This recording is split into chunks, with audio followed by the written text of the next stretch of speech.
Imagine a sun, a blinding, infinitely powerful source of light. It hangs in total, boundless infinity. There is not a single object around it, nothing to reflect off, nothing for its rays to fall upon. In this absolute isolation, how does the light source even know that it shines? How can it realize its own existence if there is nothing in this space but itself? The answer is paradoxical. It can't. If light has nowhere to fall and nothing to reflect off, then light and the void are one and the same. The source of all that is, possessing infinite potential, is unaware of itself. It resides in total, silent non-existence, like an absolutely blank white slate, and so it would have continued forever. But in this endless silence, the Big Bang occurred.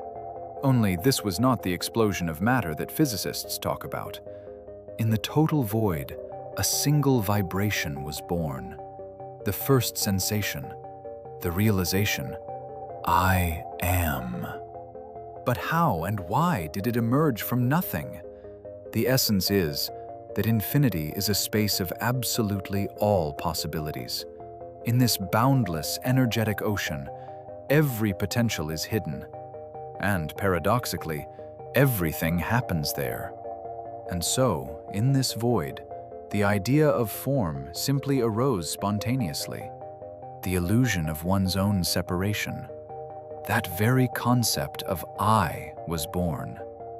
The fact is, to be boundless means not to exist. Existence, by its very nature, requires specifics. To be, one must be like someone or like something. And to begin living, infinity committed the greatest self-deception in history. It deceived itself, believing that it exists as a separate form. The sensation of I am became the first illusion, the first duality in the universe, which divided the source into the one who looks and that which is looked at. How do we know this? Because you are this source. And when a person in deep meditation passes through the layers of their illusions, concepts, and opinions about themselves, they erase everything to the last drop and return exactly to this moment, to the blank slate of the void. So how did absolute, omnipotent consciousness get tangled in its own reflections? Why does the process of spiritual awakening mean death for our minds? And why did you voluntarily trade infinite omnipotence for the life of an ordinary person with a mortgage, fears, and everyday problems? As soon as the thought, I am, arose in the absolute void, it was instantly followed by the next perfectly logical question. I am, but as what? The formless source faced a problem. It could not turn around and look at itself. An eye cannot see its own pupil without the help of a mirror. Therefore, consciousness began to create these mirrors. It began to generate more and more new forms. The source seemed to endlessly ask itself, I am as what? As a sound? As a thought? As a planet? As a human? By creating each new form, whether dense matter, an invisible vibration, or a living being, the source directed its attention to it in order to study its own grandeur through these reflections. The universe turned into an endless hall of mirrors. There is an ancient principle, as above, so below. The laws of the macrocosm are absolutely identical to the laws of the microcosm. And this means that you, as a human being, function according to the exact same blueprint. You operate on the source's algorithm. You too cannot know yourself directly. Let's go back to the very beginning of your life. Every child appears in this world as a pure space of awareness. It is like a television screen that is already turned on, but there are no subtitles on it yet. Consciousness is already present in the infant. It sees, hears, and feels everything. But there is no ego in it yet. No conceptual mind that claims this experience for itself. The infant looks at the world, but doesn't think, "It is I who am looking at Mom." To the infant, they themselves and their mother are one continuous unity. In infancy, you had no concept of your own I. You didn't know your name, what your character was like, or whether you were smart or not. The sensation of "I am a separate individual" appears later, when words and concepts from the outside are built into this pure flow. So how did you find out who you are? Exclusively through your reflection in other people. Mom looked at you and said, "You are so calm," or "You are so noisy." You saw the reaction in her eyes, took this description, and made it your first boundary, your form. Then society joined in. It gave you language, a system of coordinates and evaluations. Those around you told you, "You are capable, you are withdrawn, you are kind." And you, looking into these human mirrors time after time, pieced together a picture of yourself. You didn't invent your personality yourself. Your entire so-called I is a mosaic, assembled from the external world's reactions to your presence. Your world operates like an endless mirror room for your mind. By interacting with colleagues, friends, or random passers-by, you are actually doing only one thing. You continue to ask reality that very same, very first question of infinity. I am as what? How do they see me? The game of these reflections became more and more fascinating, and at some point, consciousness took the next step. It took its point of perception, its assemblage point, and threw it right inside one of its creations, right into a human. The source wanted to study this world from the inside, looking at everything happening through human eyes. At first, consciousness remembered the rules of the game perfectly. It's similar to how the architect in the movie The Matrix explained that the first version of the simulation was too perfect and simple. People quickly realized that everything around them was unreal and easily woke up. The same happened with the source. In the early stages, it looked at the world and clearly understood, I am not this person. I am the one who observes, and this avatar and everything that happens to it is just a reflection within me. But wherever we direct our attention, things begin to grow and develop.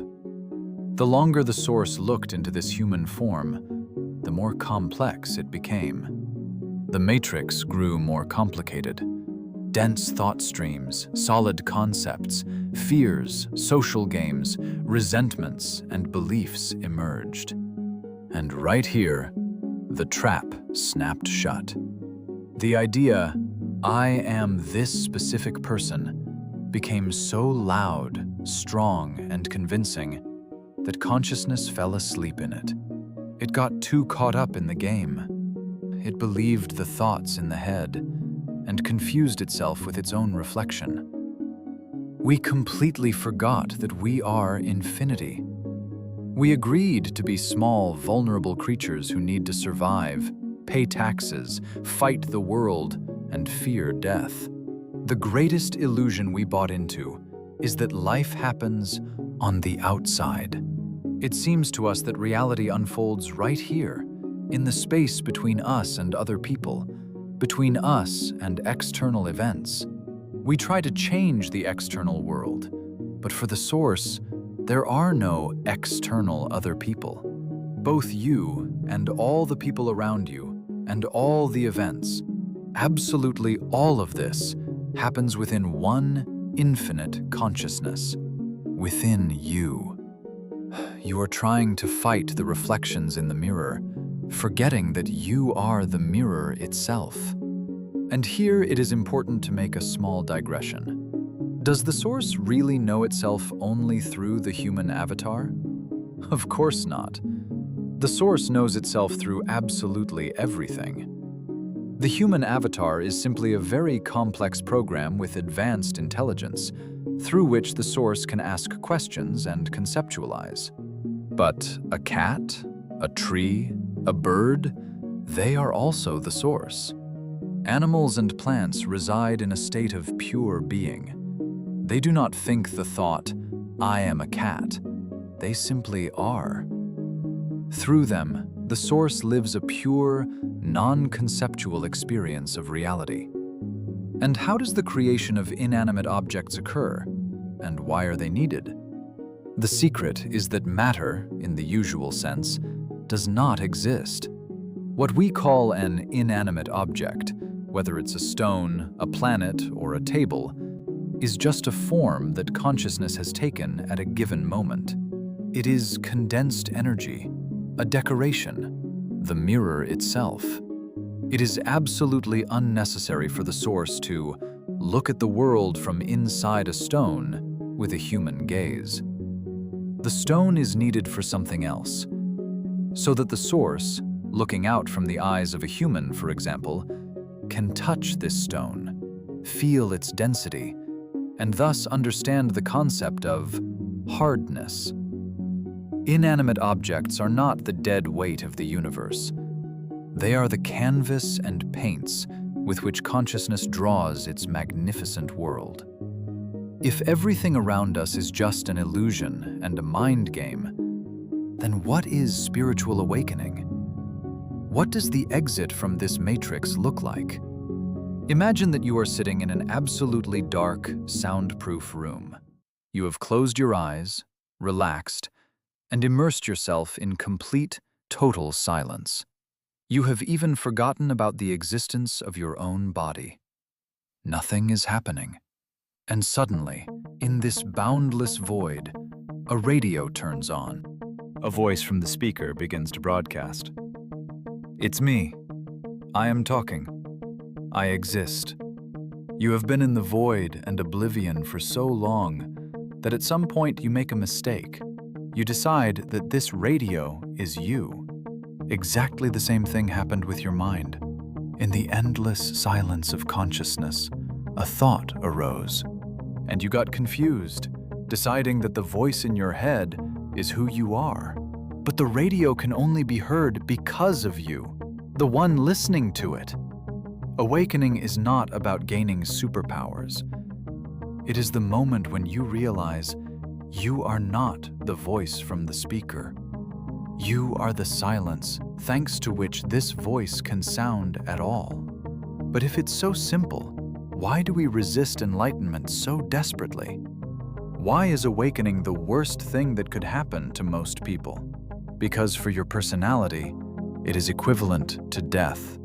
We think we want to wake up, but our mind is terrified of it. Because if your personality structure, your concepts, your grievances, opinions, plans, and knowledge about the world disappear, you will disappear. That you that you are used to considering yourself to be.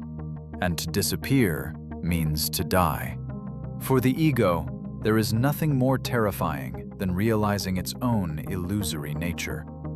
Imagine a spaceship setting course straight for a giant, scorching sun. The closer it flies to it, the hotter it gets. Soon, the metal begins to melt, parts tear off and instantly vaporize. The ship completely burns up and is destroyed even on its approach. Not a single screw will reach the sun itself. The process of our mind returning to the source looks exactly the same. When the mind finally turns around and directs its attention back to the source, it begins to disappear. The closer the mind gets to pure reality, the more its structure melts.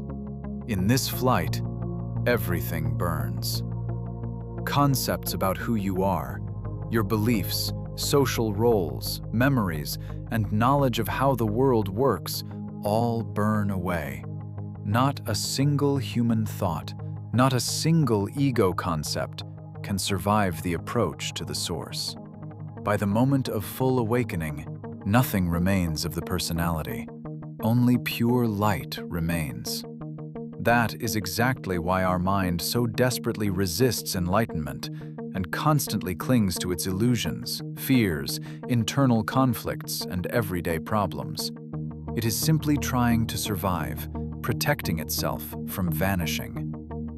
But what forces infinite, formless consciousness to voluntarily shrink to the size of a human body? How exactly do we get into this simulation? If, in deep meditation, you dissolve all your concepts layer by layer, you can reach the state you were in before your birth. It is total unity, a formless ocean where there is neither time nor space. 100% ecstasy of non-existence, where there is no self-awareness whatsoever. But who feels all this if no one is there? The answer is paradoxical. There is indeed no personality there who feels good. This is not a human emotion. Unconditional love and peace are simply the basic physics of the source itself, its natural state. But for the source to fall asleep into a form, its attention must hook on to something. Just like a dog picking up a scent, the focus of consciousness catches a certain trigger in the void. Everyone has their own initial hook. For some, it is the call of love. For others, a sudden impulse of unbridled curiosity. For someone else, just a new, interesting thought or vibration that they wanted to examine closer. On the border of worlds, an absolutely clear understanding arises. If you follow this attraction, you will fall asleep. You will split, become vulnerable, and forget your infinity. But the interest outweighs it. You take a voluntary step into the illusion and open your eyes in this world. Only later does this pure game grow a heavy armor. We invent problems, grievances, and concepts for ourselves. We start defending ourselves from the world, desperately fighting with ourselves, forgetting how it all began. So what is this world? A karmic prison? A punishment for the soul? Absolutely not. There is nothing wrong with your personality, your mind, or your body. There is no need to fight your mind. Your mind, your avatar in this reality, is the Source's beloved creation, its brilliant instrument, created to know itself. The best thing that could ever happen to infinity, in which there was nothing before. But here the mind begins to rebel. How can this life be the best thing that happened to infinity? If there are so many wars, diseases, poverty, pain, and injustice in the world? The answer is that the evaluations of bad, painful, and unfair exist only inside the human ego. For the Source, any form is simply an experience. Imagine that you sat in front of a turned-off black television for an eternity, and then it turned on. To consciousness, it is equally interesting to watch everything: a romantic comedy, a harsh drama, and a terrifying horror movie. There is only one alternative to this world: absolute nothingness. Your avatar is the Source's brilliant instrument for watching this movie.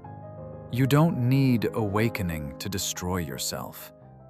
You only need it to stop suffering from invented problems, to remember who you truly are, and to consciously start playing in this magnificent illusion, knowing for sure that behind the scenes of this hologram, there is nothing but light. This is Omega Point. We explore reality so you can feel it.